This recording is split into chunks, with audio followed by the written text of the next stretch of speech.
have another live interview from Connect FM 88.5. He loves this country.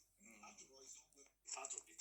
He was concerned that his country will not be in the World Cup. And it's a big blow. Okay, I can tell you that Coach Anthony is live with me on Crowd 88.5 FM, all the way from Switzerland. Good evening, Coach Anthony. Good evening, Mr. Akindele and everyone in the studio. Greeting from Switzerland. Yeah, they are saying their shout out to you. It's nice to have you one more time. You have been, talking. It's not, you are not new on this show. Everything you always, put mouth in what is happening in Nigerian football. Erisiko Kochil is your man. From the onset, you believe in his tactics, you believe in him. But as you speak, talking about the qualifiers, are you impressed with what is happening with your dear country? To be honest with you, nobody that loves football, that is a very good fans or patriotic Nigeria, we said is enjoying what is happening right now in the Super Eagles camp, and also about our football in general. To be honest with you, but if we want to talk about the qualifying match, which is the World Cup qualifying match, I think I can say since when Oliseh has come in, there has been a different dynamic. We have got a positive result more than what the other two coaches who was there before. Pesero played 2 matches, get 2 points. Finidi played 2, get 1 point. So that is what put us where we are today. But playing 4 matches and getting 8 points out of 4 matches, to be honest with you, unless you are not a lover of good the progress of football, or you don't even know what it takes to the yardstick to give a coach his own flower, then you say Oliseh has not done better. So to you think he has done well? 8 points is more than half percent. So what you want to say, out of 12 points, he got 8 points. He won 2, draw 2. He has not lost any matches, and those who was there before, I still unbeaten. And those who was there before could not even get 3 points out of it. They get out of 4 points, they get 3 points. It's not up to quarter mark.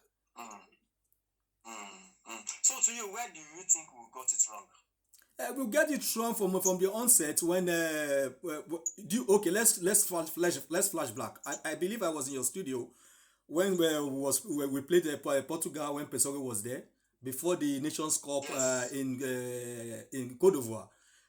When you lost 4-0, I was on air. I believe we were in the same sport group together. Yes. I said it in the Afro Sports, and I said it on your station here.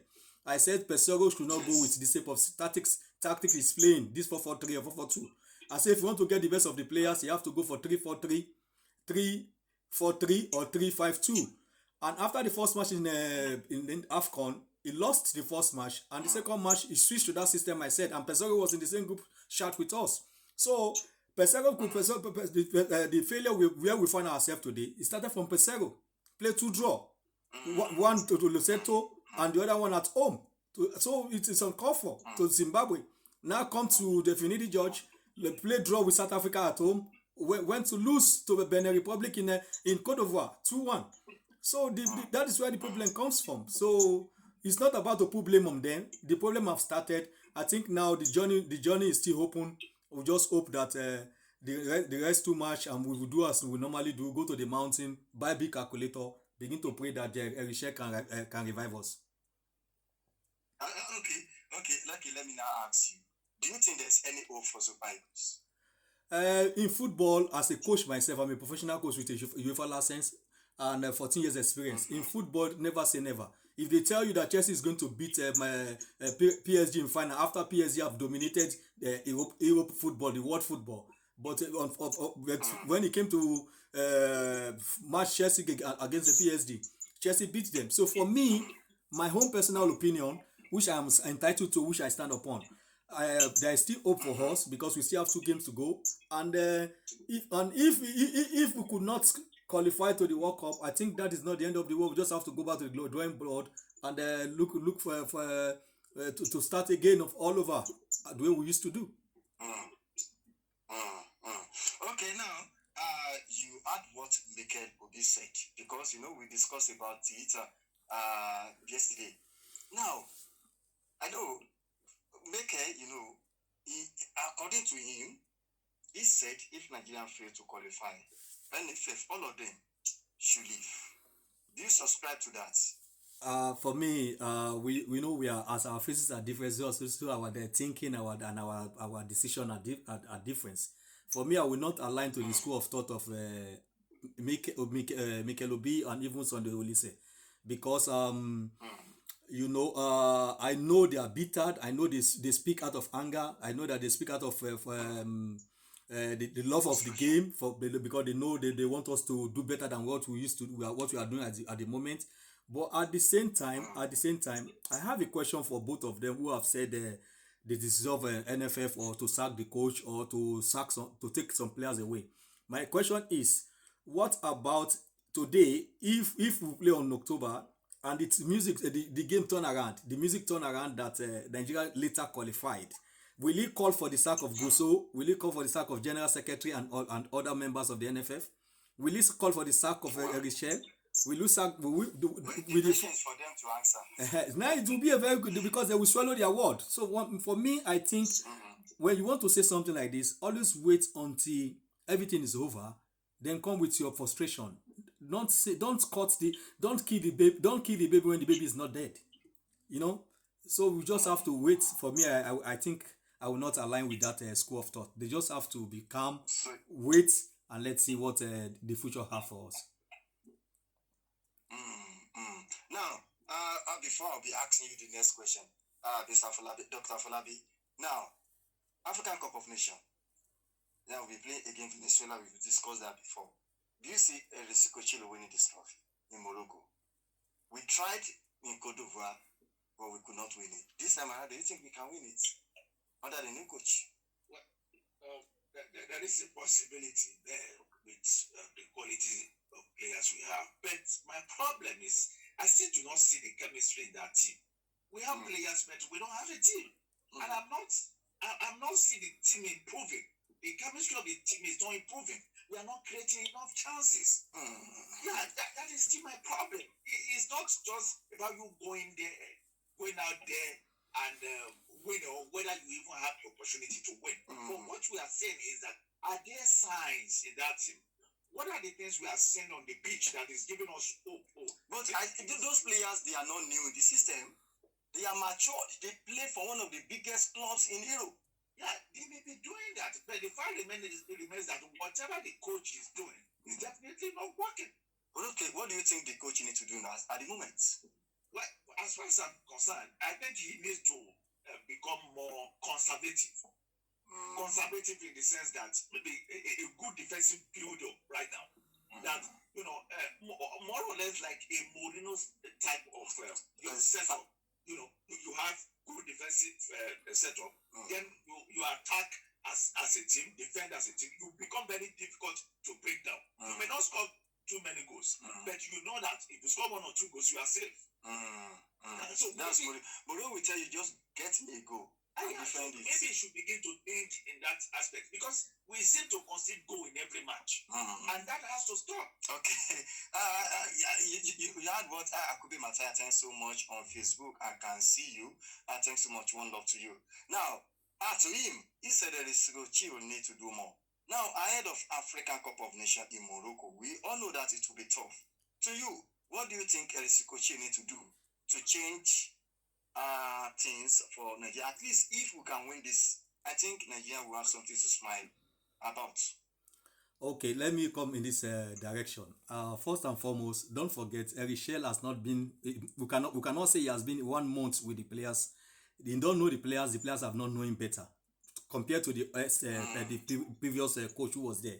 In the Nigerian football today, from 2004 up to date, no coach has gone to Rwanda. Both home-based coach or foreign-based coach has gone to Rwanda, beat them both home and away. Richel break that record. First, that is first. Secondly, one thing I want you to understand again. Richel went to Unity Cup. He won. He played against Ghana, our bitter rival. He won Ghana there 2-1 there in a Unity Cup with a short period of together with the players. And he also won the cup. You play against Russia. Russia has beaten all the friendly match they have played. African country that play against Russia, Ghana, he won against Ghana. He won against one of the. Yes, Russia defeated them. Yeah. So to tell you that this coach, with period of time, the longer he stay with the players, the more he knows them, the more he know the way to use them better. So that is first. Now come to Venezuela, talking about the international friendly match. If he can do it against Russia in 2 friendly matches, in that friendly match against Russia, and Russia could not beat them after Russia have dominated the European friendly matches they have played, he can also do it against Venezuela and United States of America. So now come to the Nations Cup. Let me tell you that one thing I want everybody to understand today. When it comes to Nations Cup, you know that you have a long period of preparation. Don't forget. You have Exactly. If it is if it's going to too short, it's going to be 2 weeks or 3 weeks preparation. You have a friendly match. You have a time to camp, to know your players, have a time to put where your playing philosophy defensively and offensively. And don't forget the last 2 match we play against Rwanda and South Africa. The first match against Rwanda, we have just 3 days training. The boys, they came late to the camp. They came on Wednesday and they play on Saturday. They have just 2 days training, Thursday and Friday. And now he have to play that match. And Saturday, South Africa play on Friday. That is unfair from FIFA and CAF. Saturday, they play on Friday at their own home soil. They don't have to travel. They just have to take 2-3 hours by bus from where they are to the next venue. Nigeria have to travel, play on Saturday, travel on Sunday, get there on the night, then straight just on Monday and play a match the following day, which is on Tuesday. It's uncalled for. You know, all these things can affect a player because a player need 24 hours or for 24 hours, 36 hours for you to be able to get a full recovery after playing the intensive match. So don't forget, and the field we played that match against South Africa is a rugby stadium, which just like where Oxys they run their race. It is not a football stadium, and that is another condition that is not affect the players. So for me, coming to Nations Cup, I think with this caliber of player we have and the way we have seen progress from Mikel, that he introduced a 20-year-old boy to come and play for the national team. No coach will do that. They will say the boy is too young. It's just like Akot. Just watch in Nations Cup, Akot after playing, if he have a good tournament in under 20 World Cup, Akot will be among the 3 goalkeepers that will be going to Nations Cup. Can't mark my word, because I know that the coach loves to play with young players that have a bright future. Future. So you think under him we can win the African Cup of Nations in Morocco? Nothing is impossible. I cannot guarantee you that they are going to win it, but I know that as long as we go there with good preparation, I think he can get to that same final or win the tournament. Because if with Mali that is not having a good quality players like us, it took them to quarter final. Unfortunately, they lost to Cote d'Ivoire, the home Cote d'Ivoire, the host, that won us also 2-1 in the final. So I believe that with this man, as long as I thank God that he's going to continue to Nations Cup and we see his outcome, then we can be able to decide his future. I believe that with him, Nigeria football is in a safe hand. Okay, thanks so much, Coach Anthony, all the way from Switzerland, for creating time to be on the show this evening. Thanks so much, sir. You are welcome. Just to put something, we have to put down thing I want us to do, what that is affecting our football. That's our Nigeria spirit. We should take away that mentality. We should find a way to develop our football. Every country have their own South African spirit. Everybody have their own spirit. We have to look for our administration. They have to sit up right. We have to have the good structure, coaching education, referee education. Have organized a league under 14, under 16, under 18, under 20 with the professional NPFL professional team, just the way they do in Europe. If we cannot develop our football, we will continue to face what we are facing right now. Even the next World Cup, we are not going to be there. That's what I can say. Thank you for having me. Wow. All right. Thanks so much, sir. Thanks so much. I really appreciate your time, sir. It's a pleasure to be here. Thank you for having me always. All right, sir.